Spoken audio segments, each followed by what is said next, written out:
새해가 지난 지 2달쯤 됐을 때의 헬스장 풍경을 기억하시나요? 1월엔 자리가 없을 만큼 북적였던 공간이 3월이 되면 조용해져요. 그 사이 사라진 사람들이 있고 남아있는 사람들이 있어요. 남아있는 사람들을 가만히 보면 이상하게도 모두 비슷한 분위기를 풍기고 있었어요. 특별히 체격이 좋은 것도 아니고 특별히 열심히 하는 것도 아닌데 그냥 있었어요. 그냥 왔고 그냥 하고 그냥 나가는. 처음엔 그 조용함이 지루해 보였어요. 그런데 자꾸 그 사람들을 보다 보니 뭔가 다른 게 느껴졌어요. 그들에게는 오늘 해야 하나라는 고민이 없어 보였거든요. 결심이 아니었어요. 의욕도 아니었어요. 그냥 오는 날이니까 온 것처럼 보였어요. 오늘은 그 사람들이 가진 것에 대해 이야기해 보려고 해요.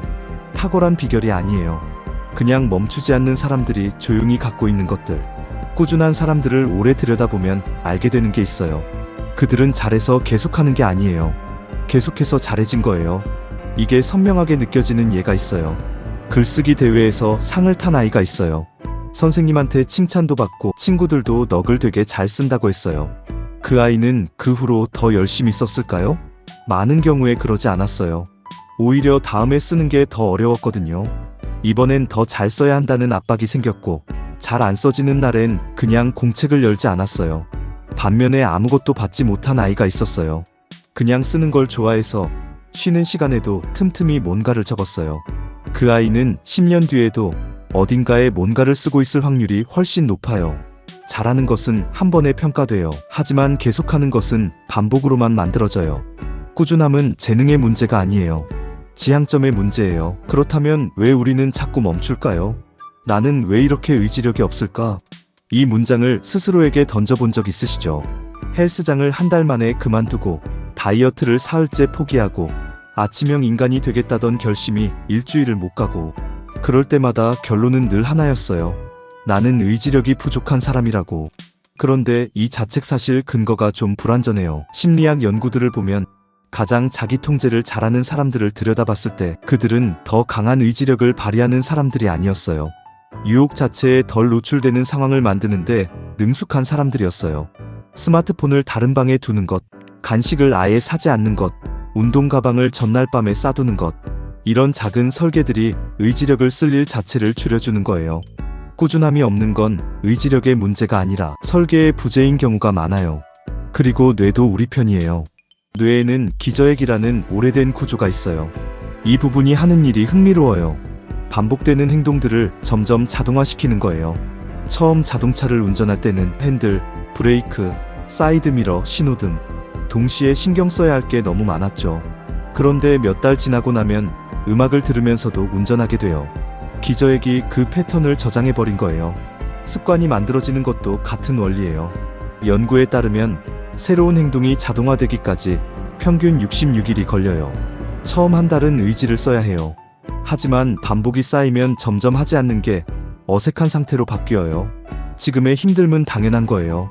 그리고 이 힘듦은 시간이 지나면 달라져요. 그렇다면 구체적으로 어떻게 설계하면 될까요?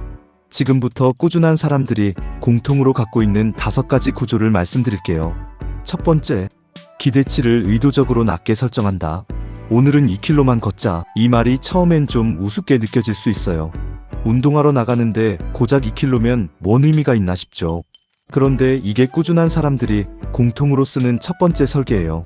책 읽기를 시작하고 싶다면 한 페이지만 읽기. 운동을 시작하고 싶다면 운동복만 갈아입기. 글쓰기를 시작하고 싶다면 첫 문장 하나만 쓰기. 진짜 목적은 잘하는 것이 아니에요. 시작하는 것 자체를 습관으로 만드는 거예요. 문턱이 낮은 문은 자주 열려요. 두 번째, 결과가 아니라 과정을 기록한다. 10kg을 빼겠다는 목표로 운동을 시작한 사람이 있어요. 3주를 열심히 했는데 체중계 숫자가 별로 안 바뀌었어요. 그 순간 많은 사람들이 멈춰요. 그런데 같은 3주를 보낸 다른 사람은 이렇게 기록하고 있었어요. 월요일 30분 걸었다. 화요일 늦게 일어났지만 15분이라도 했다. 두 번째 사람은 결과를 기록한 게 아니에요. 행동 자체를 기록한 거예요. 그리고 이 기록이 만들어내는 게 있어요. 나는 계속한 사람이라는 정체성. 했다의 기록이 쌓일수록 나는 하는 사람이라는 자기 이미지가 형성돼요. 그 이미지가 다음날의 행동에 영향을 줘요. 오늘 남길 수 있는 가장 작은 기록은 길지 않아도 괜찮아요. 한 줄의 흔적이 내일의 자신을 조용히 불러와요. 세 번째, 실패를 중단 신호가 아닌 정보로 처리한다. 3일을 잘하다가 하루를 빠졌어요. 많은 사람들이 이 순간을 실패로 처리해요. 그리고 실패는 다시 시작하기 어려운 감정을 만들죠. 그런데 꾸준한 사람들은 이 빠진 하루를 다르게 봐요. 오늘 왜 못했지? 너무 피곤했나? 일이 몰렸나? 아니면 시간 설계를 잘못한 건가? 감정 대신 정보를 얻으려고 해요. 심리학자 캐럴 드웨게 연구에서 성장 마인드셋을 가진 사람들은 실패를 아직 거기까지 안 왔다는 신호로 다뤄요. 빠진 날이 생겼을 때 스스로를 혹독하게 대하는 사람보다 이번엔 이유가 있었고 내일 다시 하면 된다고 말하는 사람이 더 오래 가요. 실패는 멈추라는 신호가 아니에요. 설계를 조금 바꾸라는 신호예요. 네 번째, 감정에 의존하지 않는 환경을 먼저 설계한다. 하고 싶은 마음이 생기면 할게요. 이 말이 얼마나 위험한지 꾸준한 사람들은 잘 알아요. 하고 싶은 마음은 늘 오지 않아요. 꾸준한 사람들이 하는 건 이거예요. 감정이 없어도 움직이게 되는 환경을 미리 만들어두는 것. 책을 읽는 사람의 침대 위엔 항상 책이 놓여 있어요. 아침에 운동하는 사람의 운동화는 현관에 있어요. 글을 쓰는 사람의 책상엔 늘 열린 문서가 있어요. 이건 게으름이 아니라 설계예요. 마음은 자주 흔들려도 자리는 묵묵히 남아있어요. 눈앞에 놓인 한 권의 책이 때로는 결심보다 더 강해요. 다섯 번째, 하기 싫은 날을 위한 최소 단위가 있다. 가장 꾸준한 사람들도 하기 싫은 날이 있어요. 차이는 그날을 위한 최소 단위가 미리 정해져 있다는 거예요. 너무 힘든 날엔 딱 5분 만에 5분이 지나면 보통 계속하게 되거든요. 하지만 설령 5분에서 멈추더라도 오늘도 했다가 남아요. 연속이 지켜져요. 운동을 꾸준히 하는 사람에게 어떻게 매일 하세요? 라고 물으면 비슷한 대답이 돌아와요. 정말 힘든 날은 그냥 스트레칭만 해요. 크게 못하는 날에도 작게는 할 수 있어요. 아주 작은 흔적 하나가 내일의 문을 닫히지 않게 해요. 이 5가지를 가로막는 게 하나 있어요. 바로 완벽주의예요. 모든 게 다 갖춰지면 시작하겠다는 마음. 기분이 좋아지면, 좀 더 준비가 되면, 완벽한 방법을 찾으면 이 사람은 대개 시작하지 않아요. 완벽주의는 높은 기준처럼 보이지만 사실은 회피의 다른 이름인 경우가 많아요. 잘해야 한다는 압박이 지금 시작하면 잘 못할 수도 있다는 두려움으로 바뀌거든요. 꾸준함은 잘한 날의 합산이 아니에요. 그래도 한 날의 합산이에요. 오늘 쓴 못난 문장이 내일 쓸 좋은 문장의 전제가 된다는 걸 꾸준히 써본 사람들은 몸으로 알고 있어요. 동쪽과 서쪽에서 서로 알지 못한 채 비슷한 이야기를 했어요. 불교에서는 정진을 8정도 중 하나로 다뤄요. 정진은 단순히 열심히 하는 것이 아니에요. 바른 방향으로 지치지 않게 꾸준히 나아가는 에너지예요. 격렬하게 태워버리는 게 아니라 오래 지속할 수 있는 속도로 가는 것. 스토아 철학자 마르쿠스 아우렐리우스는 매일 아침 일기를 썼어요. 그 내용은 대단한 성취가 아니라 일상의 작은 다짐들이었어요. 오늘 해야 할 것을 해라. 단지 오늘의 것을. 두 전통이 공통으로 말하는 게 있어요. 꾸준함은 열정의 크기가 아니라 지속의 방향에 있다. 오래 타는 불은 조용해요. 눈에 띄지 않아도 꺼지지 않는 리듬이 사람을 멀리 데려가요. 그리고 혼자서는 계속하기 어려워요. 꾸준한 사람들 옆에는 대개 뭔가가 있어요. 같이 달리는 친구이거나 온라인 커뮤니티이거나 아니면 그냥 오늘도 했어요 라고 보고하는 누군가이거나. 사람은 혼자 결심할 수 있어도 함께일 때 더 오래 남아요. 오늘의 작은 보고 한 줄이 마음의 끈을 다시 묶어줘요.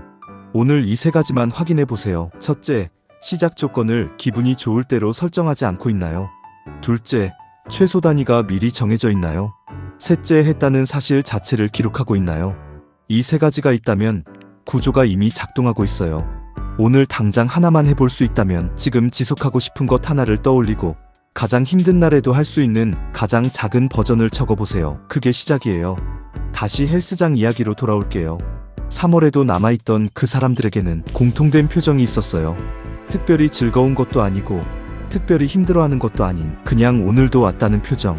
계속한다는 건 어떤 의미일까요? 잘 되고 있다는 확신이 없어도 계속하는 것, 눈에 보이는 결과가 아직 없어도 계속하는 것, 어제보다 나아졌는지 모르겠어도 오늘도 하는 것, 그게 아직 살아있다는 증거예요.